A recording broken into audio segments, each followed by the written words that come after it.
I try not to assume that my reader is going to be there regardless of what I write. And my assumption is that they also want to be entertained and gripped and to have cliffhangers and good structure and good storytelling. So, yeah, and clear explanations. Again, in television, certainly in the old days, you couldn't stop television. You just watch it.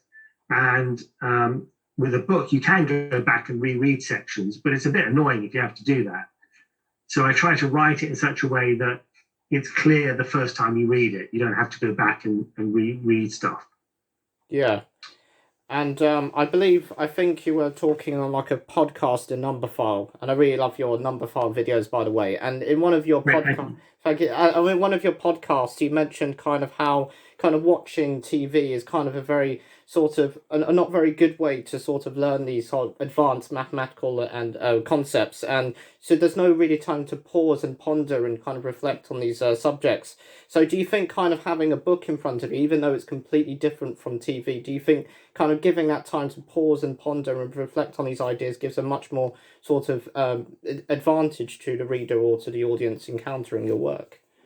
Yeah, I think I mean, it's just such a different situation that the thing is that I guess you're 17 or 18. 18, yeah. 18. So even when you were 13 or 14, you could jump on the internet and watch Numberphile. You Yeah. could jump on the internet and find math puzzles. You could jump on the internet and find PDF versions of books by people like Martin Gardner, maybe, who's one of my favorite writers.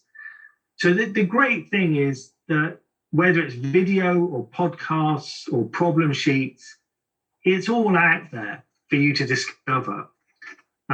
Whereas when I was growing up, there was some television, but not very much television. And there were some books, but not very many books. So I think the great thing now is there is something for everybody. If you're a really kind of hardcore mathematician that wants some really tough problems, then you can download all the senior math challenge problem sheets, or even the Olympiad math challenge sheets. So yeah, I mean that's my one advice to you in terms of whatever you do next, wherever you go, whether it's St Andrews or Oxford or wherever, is that your maths ability is I think the thing you need to really make sure that you're strong on. Yeah. That is a third of. So I did physics for my degree, and a third of my time was doing maths. Yeah. When I didn't understand something in the physics course, it wasn't because I couldn't conceptualize it. It wasn't because I didn't understand the broad argument. It was because I couldn't follow the maths.